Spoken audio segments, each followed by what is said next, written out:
Sumainyo ang Panginoon. At sumayo rin. Ang mabuting balita ng Panginoon ayon kay San Juan. Papuri sa iyo, Panginoon.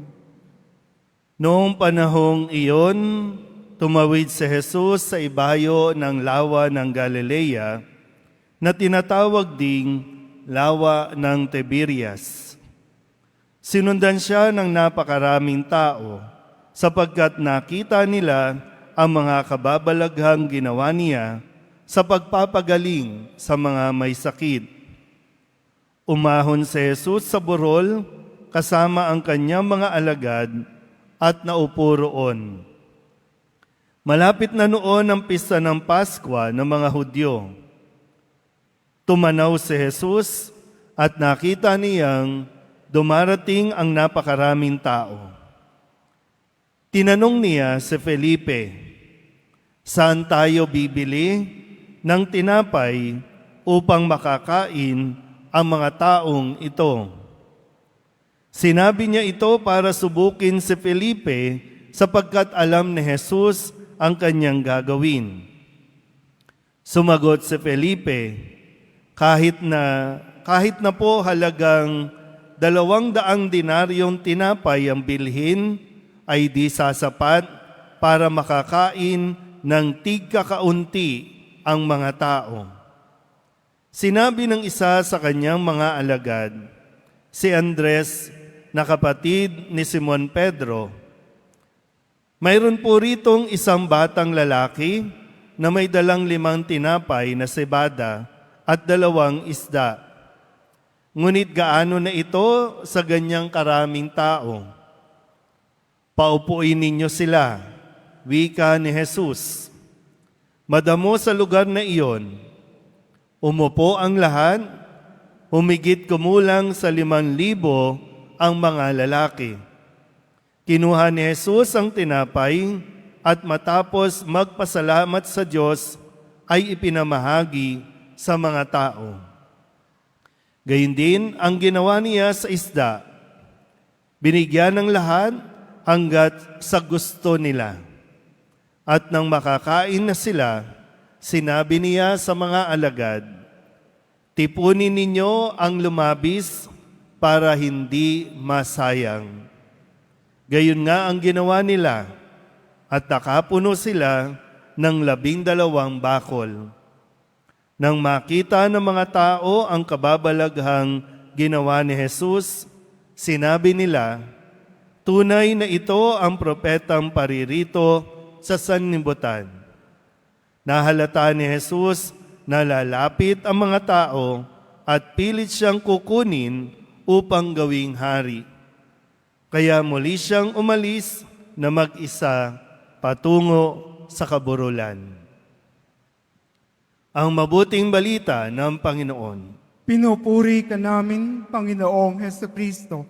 Magsiupo muna ang lahat. Isang magandang gabi po sa inyong lahat. Palapakan natin ang pong Jesus Nazareno. Ngayon po ay Biyernes, sa 2nd linggo ng Pasko ng Pagkabuhay. Biyernes at natitipon muli ang lahat ng mga deboto ng poong Jesus Nazareno. At tayo po ay tinitipon lagi ng poong Nazareno para turuan at nawa matuto tayo sa mga aral na ibinibigay ng ating Panginoong Hesukristo dahil sa anumang sitwasyon, sa anumang panahon, naririyan ang salita ng Diyos para tumugon sa mga pinagdaraanan natin. Itong pagpapakain sa 5,000, kung tutuusin po, ito maraming pwedeng matutunan paano natin lulutasin ang krisis na kinakaharap natin. Alam niyo bang may krisis tayo? Uy, mga deboto, hindi pwedeng taas-taas lang tayo ng kamay. Hindi pwedeng paiyak-iyak lang tayo. Dapat aware din at lahat ng mga deboto lalo tigin mulat sa kung ano ang nangyayari dahil hindi pwedeng iyak lang tayo ng iyak sa Nazareno. Binibigay ng Nazareno sa atin ang dapat nating gawin. Kaya tingnan niyo po ha. Nakita ni Jesus, napakaraming tao ang sumusunod sa Kanya. Higit 5,000 kasi mga lalaki pa lang yung nabilang. So may mga anak, may mga kababaihan na kasama. Napakaraming tao, napakaraming magugutom, napakaraming manlulupaypay kung sila ay pauuwiin ni Jesus na gutom. Ay di ba krisis ang tagutom? Naintindihan po ba? Yan. Kaya iugnay lang natin, no? Paano natin malulutas ang krisis natin ngayon gamit ang aral na ibinibigay ni Kristo sa Ebanghelyo. Sabi dito, alam naman ni Jesus kung ano ang kanyang gagawin. Pero gusto lang niyang subukin itong si Felipe at ang mga alagad paano mag-isip sa ganitong sitwasyon. Naintindihan pa ba? Uy. Paano mag-isip? Kasi hindi naman pwedeng laging si Kristo, hindi laging ang Diyos, kundi paano na tayo? Paano ang tao kung lagi na lang isang click lang, isang salita lang? Paano gagana ang utak ng tao kung lahat ay gagawin ng Diyos? Para na tayong walang silbi niyan. So muli, no? Gustong tingnan ni Jesus kung ano ang gagawin ng mga alagad. Kaya, yung tanong ni Jesus, saan tayo makakabili? Saan tayo bibili ng tinapay upang makakain ang mga taong ito? Lilinawin ko po ang tanong, saan tayo makakabili ng tinapay? Ito yung gustong solusyonan. Saan tayo? Sabihin nyo nga ulit, saan? Yan. Ngayon, ang sagot ni Felipe, tandaan nyo po ha, ang sagot ni Felipe sa tanong na saan, ang sabi niya, kahit na po halagang 200 dinaryong tinapay ang bilhin, hindi sasapat para makakain ng tigkakaunti. Saan nga tayo bibili? Nakukuha niyo po ba? Uy, walang deboto ang dapat sunga-sunga. Kasi binibigay na yung solusyon, binibigyan tayo ng pagkakataon. Ang tanong, saan tayo pwede makabili? Ang pwede niyang isagot doon po sa baba ng bayan. Meron pong bakery doon. Pero ang sagot niya, na nawa nakikita rin natin na ating mga sarili, na kapag may problema tayo, susolusyonan na yan, pero gumagawa ka pa ng bagong problema na ang isasagot, kahit na po 200 denaryo, hindi sasapat. Kahit nga may pera ka, kung wala kang mapagbibilan, wala din. Sinusubok lang ni Jesus. Ano ba? Sa ilang taon na magkakasama sila, gaano na ba kalawak mag-isip ang mga alagad na pag-iiwanan niya ng simbahan?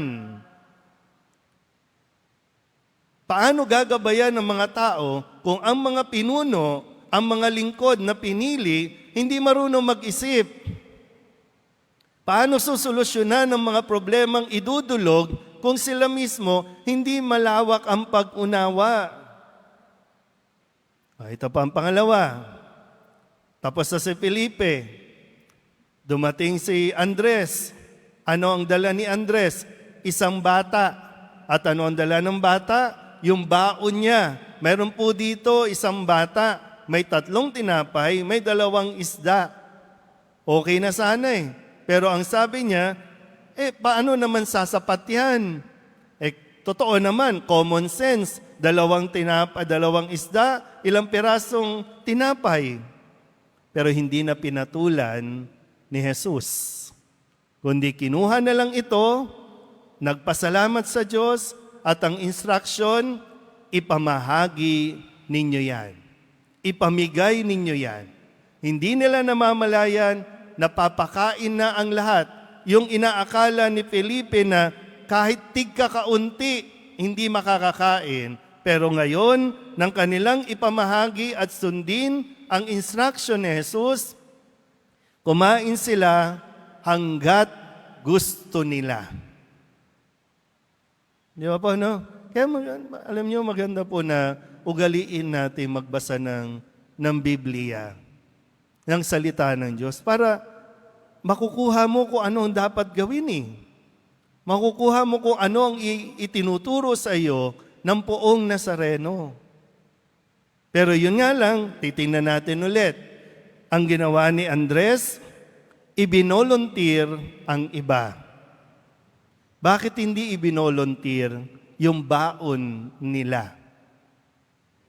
Nakukuha niyo pa po ba? Bakit hindi yung baon nila? Bakit yung baon ng iba? Yan ang nangyayari sa panahon natin ngayon. May krisis tayo, pero walang gustong mag-isip o magpatupad ng dapat gawin. Kung tutusin, di ba? Ang daming biyaya. Alam nyo, nare-realize ko, no? Wala sa mga alagad ng poong Nazareno ang yumaman. Marami, mayaman, sumunod sa Nazareno, pero yung mga sumunod sa Nazareno na tinawag na mga alagad, hindi sila yumaman. Pero hindi sila pinabayaan ng Diyos. Walang naghirap sa kanila, walang nagutom sa kanila. So, kung isipin natin pala, no? Baka kadalasan, ang dasal kasi natin, di ba? Yumaman, tumama sa loto. Pero kung tutuusin, pinagpala na tayong lahat. Kung tutuusin, napakarami ng binigay na biyaya ang poong Nazareno sa atin. Dahil naniniwala tayong mapaghimala, mapagpala, mapagbiyaya ang poong Nazareno. So ngayon, bakit maraming sabihin natin, bakit mahirap ka pa rin? Bakit naghihirap ka pa rin? Na kanino ang problema? Kasi baka yung biyaya na binigay sa iyo, hindi mo pinahalagahan. Kaya nga sabi ni Kristo, di ba? Lahat ng natira, tipunin ninyo, wala dapat masasayang.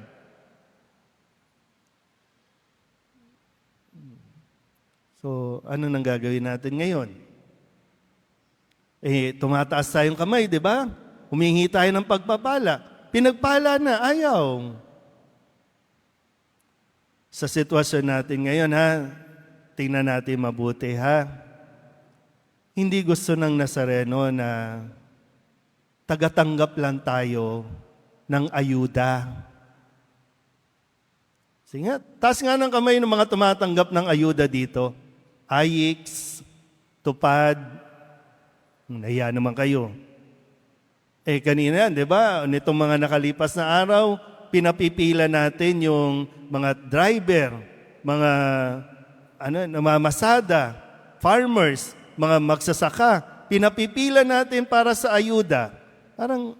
Parang gustong sabihin, alam mo yun, no? Lord, ito na ba yung solusyon? Ayuda?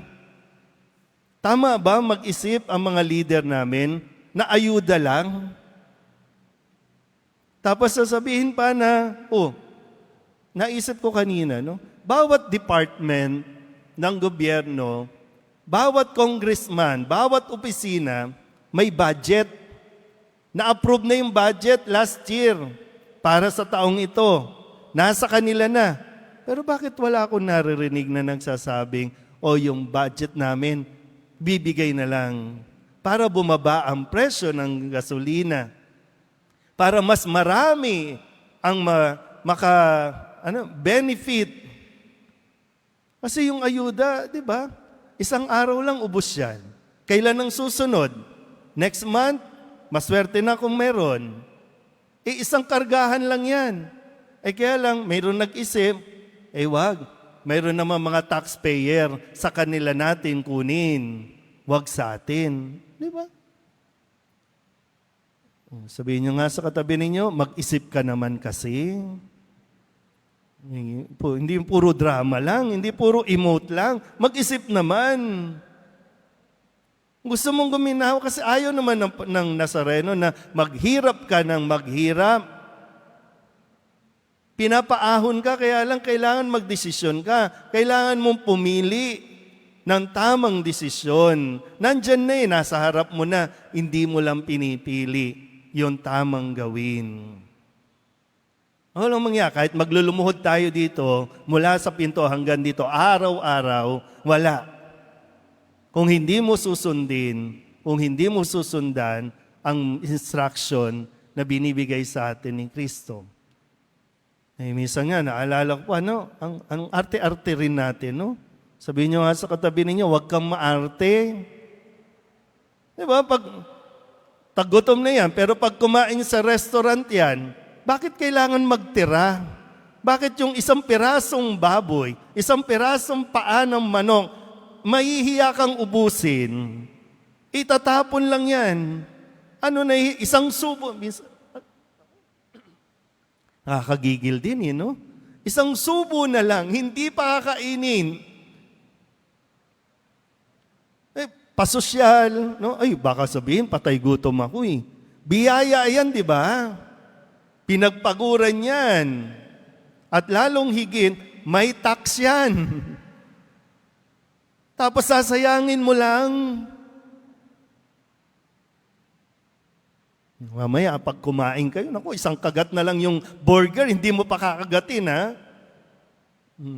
Di ba? Ang dami nating sinasayang.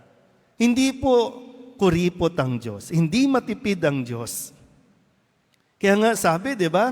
Hanggat gusto nila, makakakain ng tao, hanggat gusto nila, ay busog na, o kaya maraming leftover, kunin, tipunin.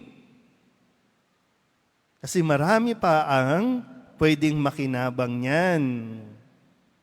Di ba? Kung ipaparinig lang natin to sa mga kongresista, sa mga mambabatas, basahin nyo nga itong ebanghelyo sa araw na ito, John 6, chapter 1, verses 15. Para naman yung talino ninyo, magkaroon naman ng saysay. Hindi pwedeng ihiwalay ang salita ng Diyos sa pamamahala, sa pamumuno. Salita ng Diyos ang gabayin natin. Ngayon, yung gusto nga pagpalain, pumalakpak,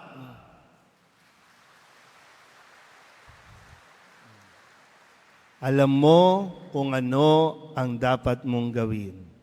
Narinig mo na yan sa poong Nazareno. Kailangan mo lang sumunod, kailangan mo lang kumilos. Amen?